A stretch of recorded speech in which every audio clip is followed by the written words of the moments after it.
আপনারা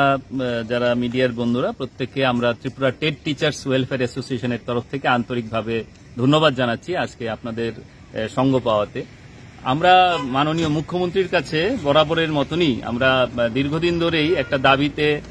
মাননীয় শিক্ষামন্ত্রী তথা বর্তমানে যিনি মুখ্যমন্ত্রী ওনার দায়িত্বে শিক্ষা দপ্তর প্রথম দিন থেকে নিয়মিত বেতনক্রমের দাবি নিয়ে ত্রিপুরা টেট টিচার ওয়েলফেয়ার অ্যাসোসিয়েশনে আত্মপ্রকাশ ঘটেছিল। আজও সেই নিয়মিতকরণ প্রথম দিন থেকে হয়নি। মুখ্যত এই দাবিকে সামনে রেখেই আবারও আমরা রাজ্যের মাননীয় মুখ্যমন্ত্রীর কাছে দাবি জানাতে এসেছি এবং আপনারা জানেন যে ষোড়শ অর্থ কমিশন গঠিত হওয়ার পরে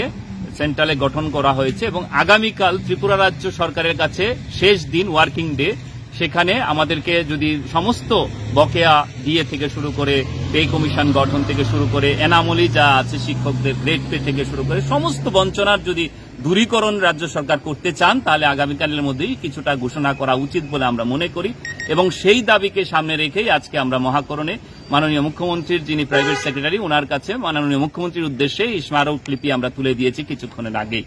আমরা এরপরে আপনাদেরকে জানাতে চাইছি যে আপনারা জানেন এক দেশ এক বেতন কাঠামো এই দাবি দীর্ঘদিনের ত্রিপুরা রাজ্যের কর্মচারী শিক্ষকদের এবং আমরাও Tripura TET teacher welfare association এক দেশ এক বেতন কাঠামোর দাবিকে সামনে রেখে গত মার্চ মাস থেকে আমরা রাজ্যের সমস্ত কর্মচারী শিক্ষক সংগঠনগুলিকে ডেকেছিলাম একটা ছাতার তলে এসে এই লড়াইয়ে ঐক্যবদ্ধভাবে সংগ্রামে সামিল হওয়ার জন্য এবং আপনারা আশান্বিত হবেন প্রায় 14খানা আমাদের রাজ্যের রেপুটেড যারা ফেডারেশন থেকে শুরু করে কর্মচারীদের যারা আমাদের বিভিন্ন সংগঠন করেন প্রত্যেকেই টিআরকেএস বিএমএস সবাই সেই সময় উপস্থিত ছিলেন। প্রথম দ্বিতীয় তৃতীয় মিটিং আমরা করেছি এবং আমরা আশা করি এই রাজ্য সরকারের কাছে মার্চ মাস থেকে ধারাবাহিকভাবে অষ্টম বেতন কমিশন গঠনের মাধ্যমে এই সমস্ত শিক্ষক কর্মচারীদের যে বঞ্চনা রয়েছে তা দূরীকরণের জন্য আমাদের এই প্রয়াস জারি আছে এবং আজকে 28 তারিখ নভেম্বর মাসের আগামীকাল 29 তারিখ এবং 30 নভেম্বর সেটার দাবির অর্থাৎ একটা অনেকের কাছে একটা প্রচার আপনারা জানেন যে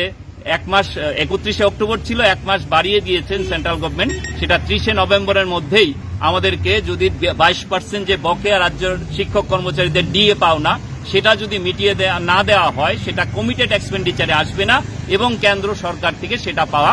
কঠিন হয়ে যাবে। তার জন্যই আজকে আমাদের আজকে 28 তারিখে আমরা মাননীয় মুখ্যমন্ত্রীর কাছে শেষবারের মতন মানে এই মাস শেষ হওয়ার আগে শেষবারের মতন ওনার কাছে আবেদন রাখতে এসেছি এবং আমরা আশা করি মাননীয় মুখ্যমন্ত্রী যেহেতু রাজ্যের একজন কর্মচারীও ছিলেন একটা সময়ে উনি নিশ্চয়ই এই সম্বন্ধে অবহিত আছেন যে আগামীকাল এই যে 30 তারিখের মেয়াদের মধ্যেই আমাকে এই কমিটেড এক্সপেন্ডিচারের মাধ্যমে যা যা করার রাজ্যের শিক্ষক কর্মচারীদের তা করতে হবে। তো এই লক্ষ্যেই আমরা কিন্তু ওয়ান নেশন ওয়ান পে স্ট্রাকচারের দাবিকে সামনে রাখছি এবং পূর্ণাঙ্গ একটা কমিশন গঠনের উদ্দেশ্যে যেন রাজ্য সরকার এগিয়ে যায় অষ্টম বেতন কমিশন। কারণ এর আগে যে চতুর্থ বেতন কমিশন হয়েছিল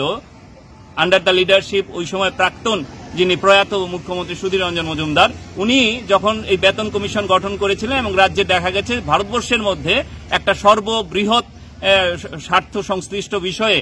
রাজ্যের মুখ্যমন্ত্রী ওই সময়ের কিন্তু একটা সচেষ্ট হয়েছিলেন। কিন্তু এরপর থেকে দেখা গেছে বামফ্রন্ট সরকারের আমলে এই যে স্কেলের যে অবস্থা রাজ্যের শিক্ষকদের আজকে কি নিচে নামিয়ে আনা হয়েছে স্কেল এটা আপনারা অবগত আছেন এবং আমরা পূর্বেও সেটা আপনাদের মাধ্যমে রাজ্যবাসীকে জানিয়েছি। এই শিক্ষকদের এই বঞ্চনা নিরসনে চতুর্থর পর পঞ্চম ষষ্ঠ সপ্তম এই 3টি পে কমিশন কিন্তু রাজ্যের শিক্ষক কর্মচারীরা পাননি। আজকে অষ্টম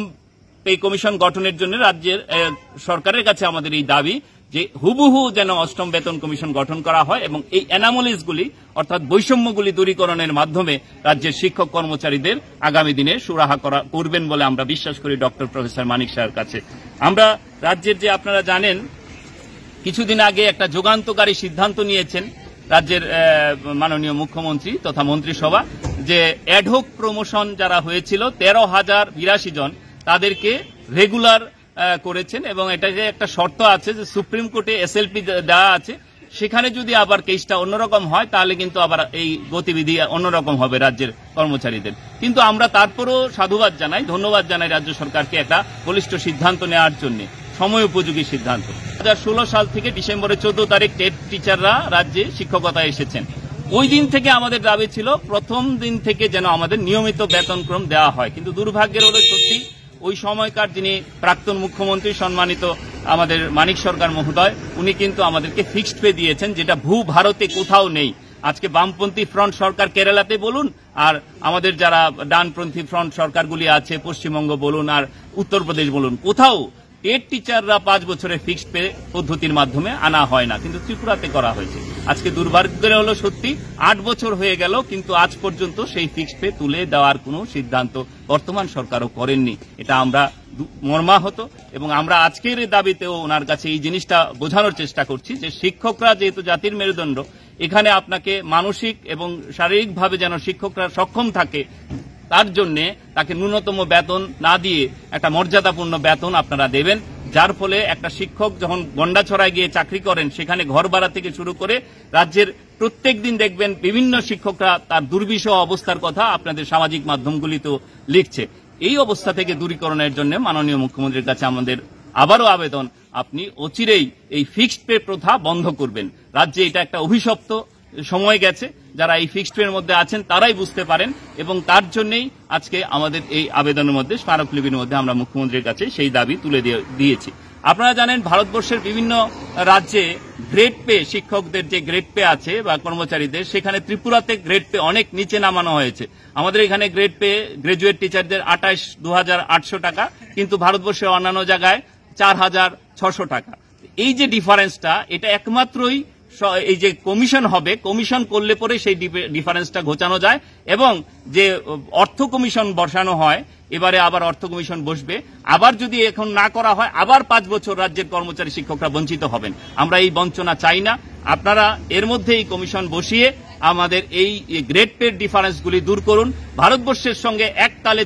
চলার জন্য আমরা রাজ্যের মাননীয় মুখ্যমন্ত্রীর কাছে অনুরোধ করছি, আপনি যেহেতু শিক্ষিত মানুষ, আপনারা বিবেক বুদ্ধি রয়েছে, আপনি কর্মচারী ছিলেন, আপনি নিশ্চয়ই বুঝতে পারছেন আমাদের মনের কথা। সেই কথাগুলিকে আপনার কাছে জানানোর জন্য আমরা, এবং ইতিমধ্যেই উনি 3% ডিএ দিয়েছেন, আমরা তার জন্যও ধন্যবাদ জানাই, কিন্তু আরও 22% ডিএ বকেয়া, এবং সেই বকেয়া যদি থেকে যায়, পূর্বতন সরকার যেভাবে বকেয়া রেখে গিয়ে আজকে কর্মচারীদের বঞ্চনা করেছিলেন, আপনি সেই পথে হাঁটবেন না বলে আমরা বিশ্বাস করি। এবং এই একটা সুযোগ রয়েছে, ভারতবর্ষের সব সরকারগুলি যেখানে 58% আজকে ডিএ দিচ্ছে, উত্তরপ্রদেশ, গুজরাট, দিল্লি, আপনাদের বিভিন্ন রাজ্যে, একমাত্র কেরালা, পশ্চিমবঙ্গ এবং ত্রিপুরাতে আমরা কিন্তু ডিএ এর পরিমাণ সমান করতে পারিনি, এখনো অনেক নিচে আছি। আমাদের এখানে 22% বকেয়া, সেই ডিএ এর ব্যবধান আপনারা ঘোচাবেন বলে আমরা বিশ্বাস করি। এবং আমাদের এখানে গ্র্যাচুইটি 10 লক্ষ টাকা দেওয়া হয়, আমরা দাবি করছি যে এটা 25 লক্ষ করা হোক। ভারতবর্ষের সঙ্গে তাল মিলিয়ে এক দেশ এক বেতন কাঠামোর মধ্যে আনতে গেলে পরে আপনাকে সেই গ্র্যাচুইটিও 25 লক্ষ টাকা করার জন্য আমরা অনুরোধ করছি। এমএসসিপির পরিবর্তে এসিপি প্রথা, যেটা আগে ছিল, শিক্ষকদের প্রমোশন নেই, শিক্ষকরা 10 বছর পরে তাদের একটা প্রমোশন পদ্ধতির মাধ্যমে একটা সিস্টেম ছিল, গ্রেডেড পে স্কেল পাওয়ানো হতো, কিন্তু আজকে কিন্তু এই জিনিসটা নেই। আজকে 3% ইনক্রিমেন্ট দেওয়া হয়, সেইটাকেও বন্ধ করে আমরা এসিপি চালু করার কথা আজকের এই আবেদনে মাননীয় মুখ্যমন্ত্রীর কাছে রেখেছি, এবং আমরা আশা করি মাননীয় মুখ্যমন্ত্রী এই বিষয়ে অবগত আছেন এবং সেটা সুরাহা করবেন। আপনাদের মাধ্যমে আমরা রাজ্যবাসীর কাছে এবং রাজ্যের সমস্ত শিক্ষক কর্মচারীর কাছে একটাই আওয়াজ তুলব যে আমরা ঐক্যবদ্ধ হন, সংঘবদ্ধ হন, এবং রাজ্য সরকারের পাশে থেকেই আমাদের এই কাজগুলি তাদের কাছ থেকে নিতে হবে। এবং সামনেই সুযোগ,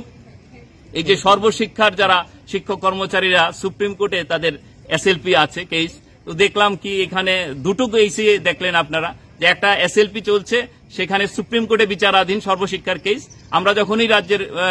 বিভিন্ন সময়ে খবর নিয়ে দেখছি, রাজ্য সরকার বলছেন যে সর্বশিক্ষার কেসটা সুরাহা হয়ে গেলে পরেই তাদেরকে নিয়মিত করতে কোনো অসুবিধা থাকবে না, আমরাও তাকে স্বাগত জানাই। কিন্তু